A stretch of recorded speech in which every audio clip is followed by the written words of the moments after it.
Welcome to Mini Ideas by Literary Fusions. Today's ideas are all about character analysis. Character analysis is huge, so we're going to focus on a small piece of character analysis. But when we teach fiction to our students, we have to remember what's important. What do we want our students to learn when we teach a piece of fiction? We want them to learn theme. We want them to learn plot. We want them to analyze characters and think about how the characters are changing and growing throughout the story. Most of that can be taught through character analysis. In stories, let's face it, it's really not as much about what is happening as it is who is it happening to. All the characters in a story are dealt a hand. How they handle that hand and what actions they take will lead the reader to the theme of a story. It will help the reader understand the plot and the events that unfold because the characters walk us to that. They point us right at the theme or the message as they change or they learn a valuable lesson, and they walk us through their steps, the events of the story. So we need to spend a lot of time on character analysis. And while there's a lot of things that we're going to do for character analysis, today our ideas are all about helping the students pack in a strong vocabulary for when they talk about characters. And we're going to really focus on their character traits and the character feelings, which are different. And it's important that our students start to realize that. Feelings can change. People can feel different emotions sometimes within minutes of each other. They're fleeting. They change. I can be happy. I can be angry. I can be joyful. I can be all of those things within 5 minutes.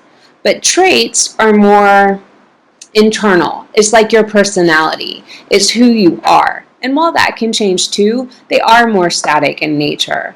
Someone who is compassionate can be angry 1 minute and be happy the next minute. Their actions and how they handle their anger and how they handle their happiness is their compassion. So we want to start building a word bank with the students. Otherwise, let's face it, you're just going to get a whole bunch of characters who are happy and sad and mad. But we want to increase their vocabulary and help them out with some of these words. We, at Literary Fusions, of course, we always start with a mentor text or 5.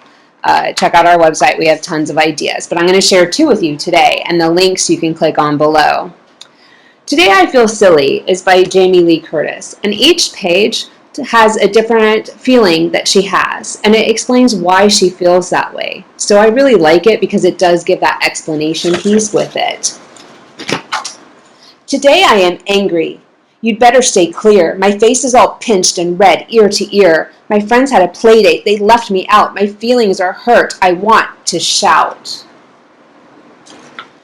And so again, each page is a little bit different, but it explains why the character feels the way that they do.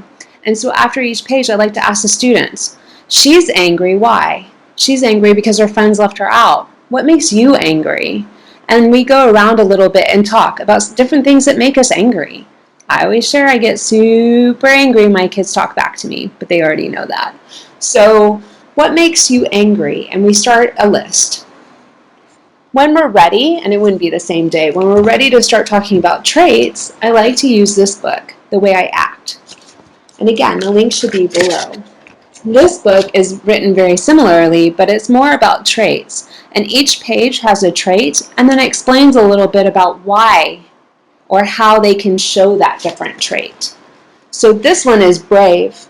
I'm brave when I get on the bus and I go off to school. I'm brave when I try skating or jump in the pool.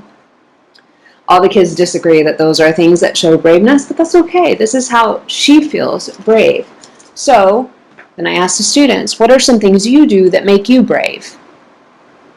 What are some actions that can make somebody in a book brave or in a movie brave? What makes police officers brave, etc. So we're building a word bank with the students. Don't stop at the book. I start creating anchor charts on the wall where we have a word bank. Maybe they have their own dictionaries in their desks. They can start adding these words so that they start using the words more often in their own speaking, in their own writing, and as they discuss books. The second thing I'm going to share with you is an activity that we have where you can download it on our site or you can make your own, but they're character feeling cards. We have character feeling cards and we also have character trait cards. They're already created if you don't want to make your own, and each one, these are the feelings. Have a feeling word. This one is gloomy, and then it has a student-friendly definition below.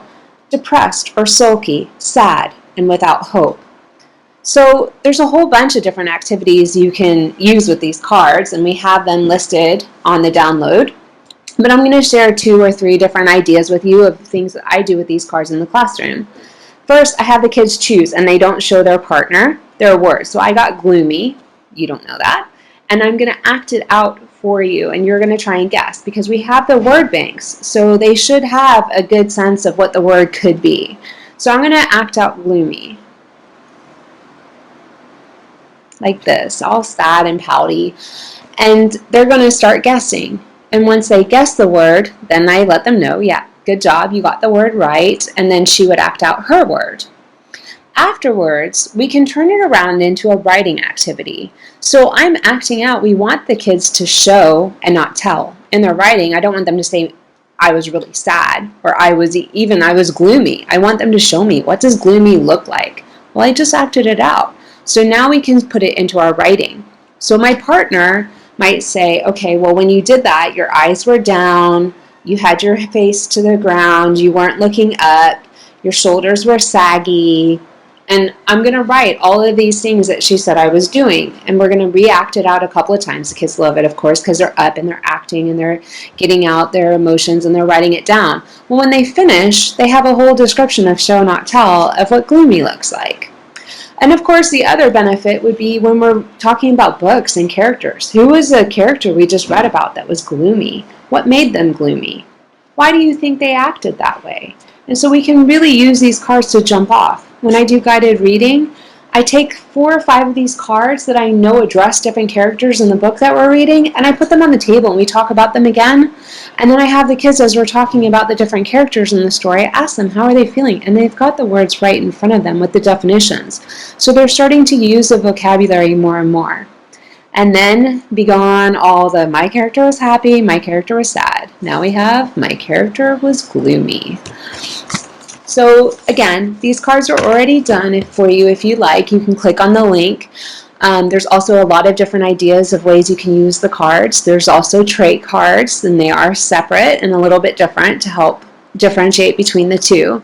We also do a character analysis session in 3 hours. If you're interested, have your school contact us. Check out our website for lots of free ideas and books to use in your classroom, and check in next time for our next mini idea.